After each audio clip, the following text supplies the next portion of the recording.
Hello, astronomy class. Okay, today we're going to be talking about Kepler, Johannes Kepler, and his laws of planetary motion.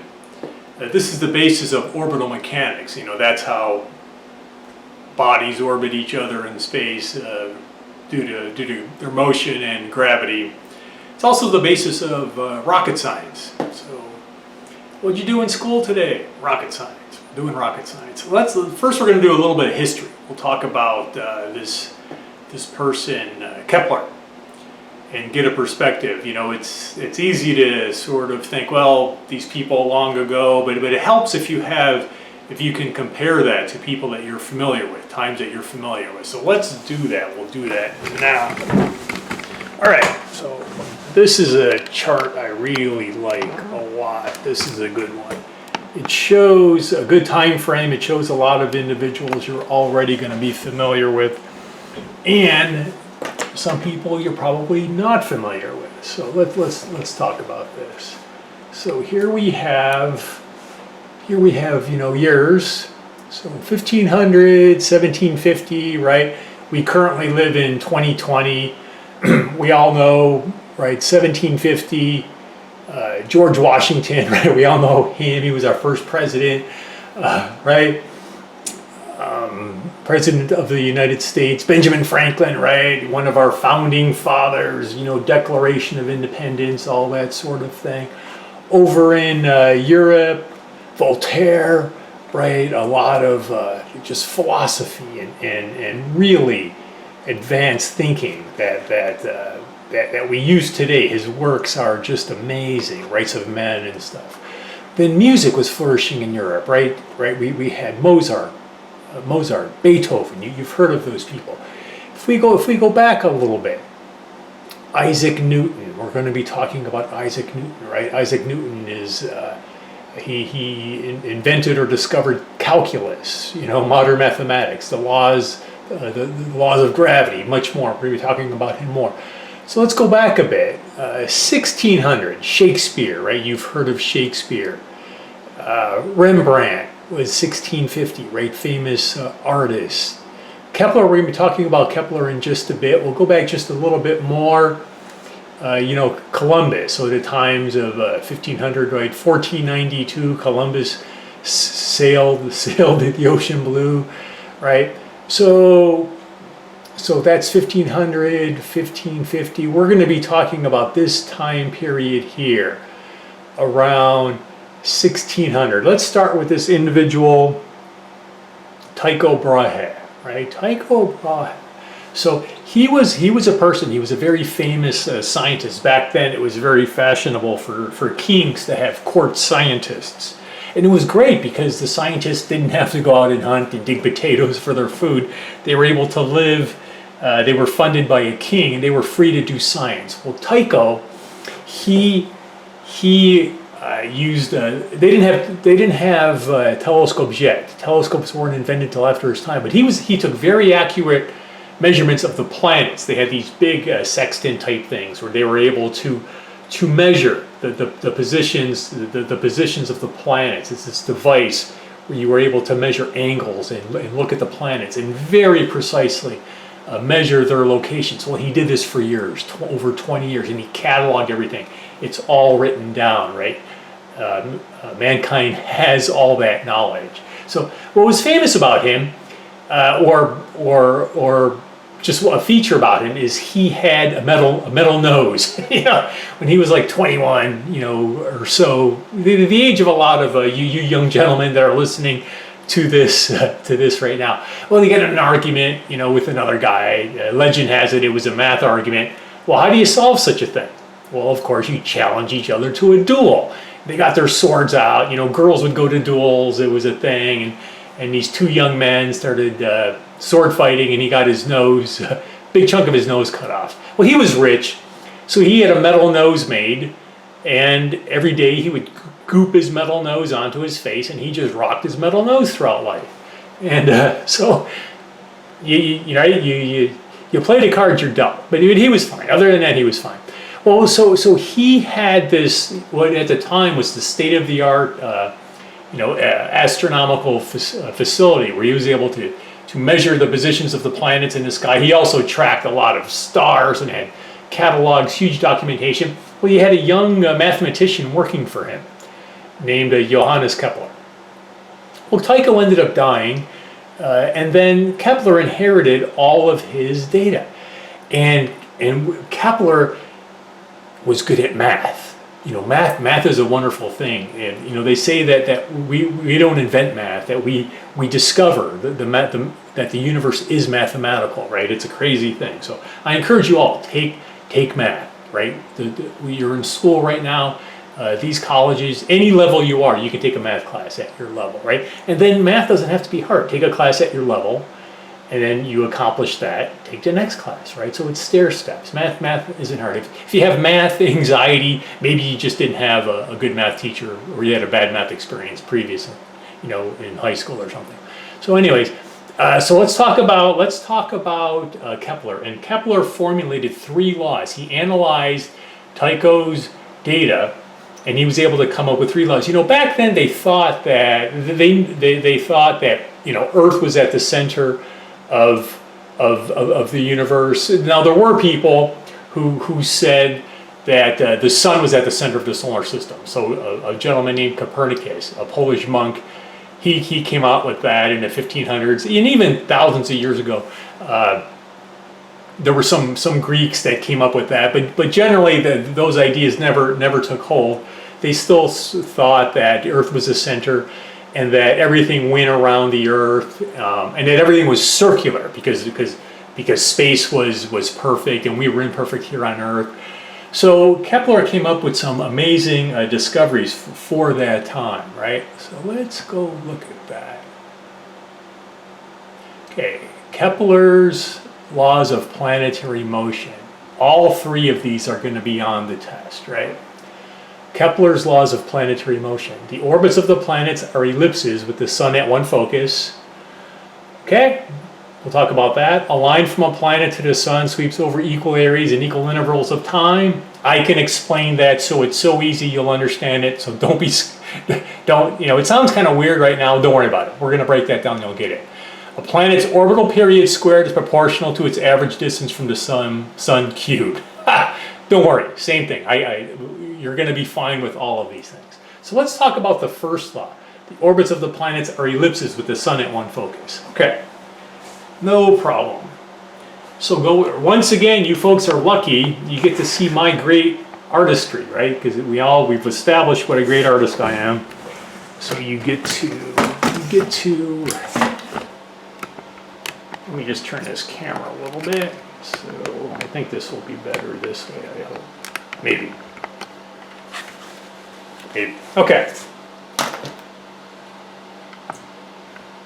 So what Kepler found, he analyzed Mars first. It turned out this was true for all the planets, including us.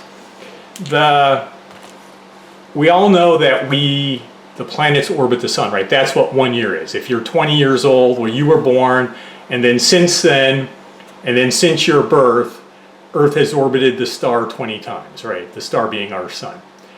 So yeah, so we use that for time. That's all that happened. You were born, and we've orbited the star 20 times, right? So we say that's 1 year. Okay. So, but what happens is that it's an elliptical orbit. So, and this is exaggerated. It's not a circular orbit. So it's like an oval. It's an ellipse. And his law states the orbits of the planets are ellipses with the sun at one focus. Well, the circle has a center, but an ellipse does. What it has 2 foci. So here's the sun, right? Told you I was a great artist. So there's the sun. So it's like a circle is a special example of an ellipse, where a circle is perfectly round, it has a center. Well, if you stretch that out, now you have an ellipse, and instead of a center, you end up with 2 foci. So what Kepler's law says is that, and then you would have a planet, any of the planets, and they orbit the sun, right? So all of the planets, Mercury, Venus, Earth, Mars, Jupiter, Saturn, Uranus, Neptune, they all orbit the sun. And if you're looking from on top, right, you're out in space, you know, they orbit counterclockwise. If this was a clock, right, the hands of a clock move this way, right? It's 1 o'clock, 2 o'clock, 3 o'clock. Well, we orbit the sun counterclockwise. We're going to talk about why that is, but that'll be later on in the class. So there you go. Kepler's first law, number 1. Now, he didn't know why. He just knew this was true. Now, this was kind of huge because remember, you know, back then everyone was religious. It was people, there was a lot of superstition, mythology. It was rampant.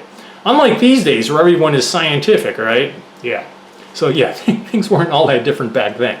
So this was huge. He was like, holy cow, this is like this is big stuff. So it's not circles. And he knew he could trust Tycho's data. He knew it.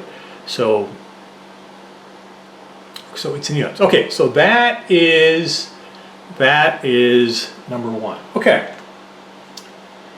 Now the second law stated that a line from a planet to the sun sweeps over equal areas in equal intervals of time. Thinking, well, that sounds, man, I don't know what to make about that. Okay, it's not a problem. We are all familiar with football or baseball or basketball. If someone throws a football, we know that it goes up in the air, it reaches a peak, so it stops going up. Now, when you throw the football, it's going really fast here, but we know that gravity is making it stop, stop, stop, stop, stop. Up here, it stops going up, and now gravity starts pulling on it. And it comes back down, down, down, down, down, down, down. We all know this. You could go outside, do it 1,000 times, it's always going to happen. Throw a basketball, rock, anything. Goes up, comes back down, right? And the person here catches it, and they run for a touchdown. Yay, and your team wins, right? So it always works that way. So you throw the football up, gravity stops it, gravity pulls it back down, right? So look at that. You throw a basketball, if you throw a basketball really high, right? And it goes up high. Now it keeps going, it's going in this direction as well a little bit, but gravity is pulling it down. Okay, well, the same thing happens in space. You have gravity. You would have gravity. The gravity is caused by, in our case, the sun. So planets are orbiting, here's the sun, right? My great artwork. Planets are orbiting the sun. They're going. The sun is at one focus, right? One of the foci. So foci is plural of focus because there's 2 of them. So the planet is going, and then, well, the sun, just like on Earth, you throw a football, Earth has a gravity. Well, when a planet's going around the sun provides a gravity. The sun is huge. We're going to talk about that. So it doesn't allow the Earth to go up, same way football doesn't go up. It turns it back around and it comes this way. Well, on Earth, we're standing at the surface, so it hits the ground, or the person catches it on the ground, it stops. Well, in space, there is no ground. It's just the sun. But here's what happens. The sun, it keeps pulling, and it goes here. And you go and you start again. So this part here, so you already know here's the good news, you already know a whole bunch of Kepler's laws. You're completely comfortable with this top part, where any ball you throw goes up, gravity pulls it back down. So you're halfway there. Now all I'm saying is that if the ground isn't there, the sun is providing the gravity. It just goes like this, and then it starts again. Now you're in space and you don't have the ground to stop it, so it just keeps going. So planet Earth, so planet Earth would, remember we said it's an ellipse, so planet Earth is orbiting, or in this case Kepler did it with Mars first, he analyzed Mars data. So it's going in this direction. It goes up, it stops going in that direction, the sun pulls it back, and then here it does much the same thing. It goes in this direction, the sun stops it from going in that direction, and it goes this way. Okay, so you got this, because this half is just like this half. It goes here, it's going in this direction, the sun stops it from going more that way, and it pulls. So it's just like a football, except that you have another half attached to it. Good news. Okay. Now Kepler's second law says a line from a planet to the sun sweeps over equal areas in equal intervals of time. Well, here's what happens. So here, because it's an ellipse, you're farther away from the sun. When you're farther from the sun, the gravity gets weaker. That makes sense. We all know that you know, when the astronauts went to the moon, so they're, you know, they're going from Earth to the moon. Eventually, they're so far away from Earth that Earth's gravity doesn't matter anymore. Now the moon's gravity matters. When you're on the moon, they're hopping around on the moon. They're not worried about Earth's gravity. You have the moon's gravity. So what happens is that as you go farther away, the gravity gets weaker. And what happens is, because you're farther away, you don't have to go as fast around. In fact, you go slower to balance. So it works that way. So the gravity's weaker here, and you go slower. So let's divide. So we know that there's 12 months in a year. So we can divide this into 12 intervals of time, right? Because it's 1 year. It simply means that we've gone around the sun once. That's what 1 year is, right? So we divide this into 12. Now, the farther away you are, you're going slower. So let's say that a month is this much. So you're up here, and it takes you, say you know, January takes you this long. Well, here you're closer to the sun. The sun is pulling on you. You have to go faster to balance that gravity. You have to go really fast here to balance this chunk of gravity over here. Right? So yeah. So let's change that. So up here, you're going slow. Up here you're going slow. So it's gonna. So 1 month would just be this much. It would be this much. Here you're going fast because you have to balance all that gravity. So you have to go faster. You have to go faster in order to balance the force of gravity, right? That makes sense. That's intuitive. You have to go faster so that you don't get pulled into the sun.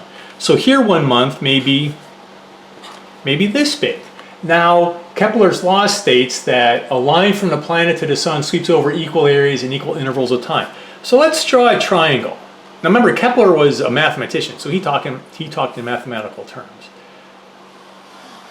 So this triangle, the base is this wide, because here you're going you're going really slow. So 1 month is just this little bit of distance because you're going really slow. Here you're going fast. So over 1 month you travel a lot more distance. So here the triangle, if you draw a triangle, so this is over the month period, right? Now, if you take the area of this triangle, what's the area of a triangle? 1/2 base times height, if I remember from high school. So you take the area of this triangle, and you take the area of this triangle, and they're the same. So that's what Kepler was a mathematician. He said that in mathematical terms, right? He said that a line from a planet to the sun sweeps over equal areas and equal intervals of time. So in 1 month, you travel this distance, and the area of this triangle is this much. Here you have to go fast to balance off, because you're closer to the sun, so the gravity's stronger. Here you go faster, so the area of this triangle is equal to the area of this triangle, and that's what that means. So really, you can reword Kepler's law saying that when you're closer to the sun, you have to move faster in order to balance the gravity so you don't get pulled into the sun. And this is true of all the planets. You'll find that, Mercury, Venus, Earth. So Mercury is the closest planet to the sun. It has to orbit the sun really fast because it's close. It has to, and so it orbits fast. Then Venus, then for us it takes 1 year to go around the sun. Mars takes like 630 something days or something. It's farther from the sun. It goes slower.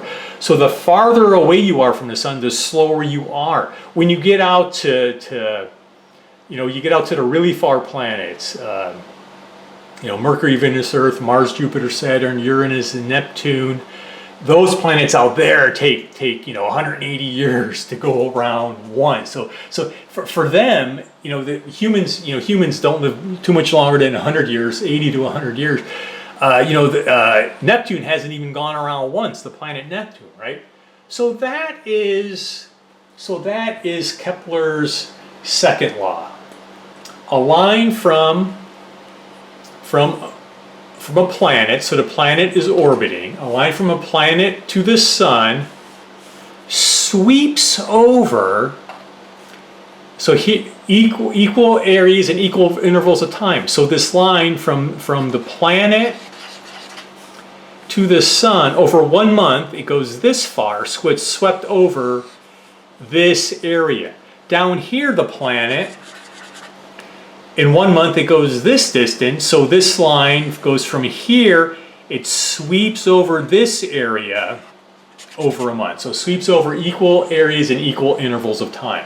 So that explains Kepler's second law of planetary motion. Okay, and that is, you know, you're of course, you're all reading the book, right? I have a hard copy here.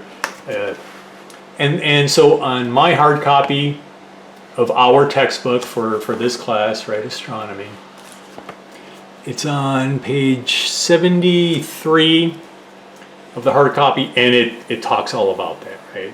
It shows that. So this was, right, that was discovered long time ago by Kepler. Let's talk about Kepler's third law now, which is also on that same page. You go to our textbook, right? You're reading this, page 73, and down here is Kepler's third law. So you're going to read Kepler's third law as well, right? Okay. And there's examples, so you're going to do that. So Kepler's third law states, a planet's orbital period squared is proportional to its average distance from the sun cube. Oh, there's math. Yeah, don't worry about it. It's not this I can explain it, so it's not a problem. The good news is, well, not the good news, but Kepler didn't know why this happened. He only knew that it happened. He didn't know why. Sometime later, Isaac Newton realized that all this happens because of gravity. Kepler at this time, they didn't really have the concept of gravity down, right? They were still, like I say, back then, you know, people believed in demons and witches, and there was all kinds of mythology. But this was a start. So let's go over this formula. Now, you're not going to have to do this formula for the test, but you are going to have to be able to recognize this formula on the test, you know, from other formulas. So let's talk about it. So a planet's orbital period, what that means is a period is the time it takes a planet to orbit our sun. So for us, it's 1 year. For planet Earth, it takes 1 year for us to orbit the sun. For Mars, it takes like 630 days. And then for Mercury and Venus, they're closer to the sun. It takes them much less time. You know, it takes them, you know, for Mercury, I'm not sure, I don't have it memorized, but it's like around 4 months or something like that. It orbits, right? So a planet's orbital period, so that's what this is. So it's the time that it takes the planet to orbit the sun in years. So for Earth, that's 1 year, right? For Mars, it would be it's like 1.5 or something, and so it's a little bit longer. Now, if you square that number, what Kepler discovered, it's equal to the distance, and if you cube that number. Now, we already went over what an astronomical unit is. We went over that in a previous module, right? An astronomical unit is the average distance from the Earth to the sun. Now, in this diagram, I told you that I exaggerated the oval. Earth's orbit is actually, it's only a very slight, Earth's orbit is actually only a very slight ellipse. So Earth is orbiting the sun.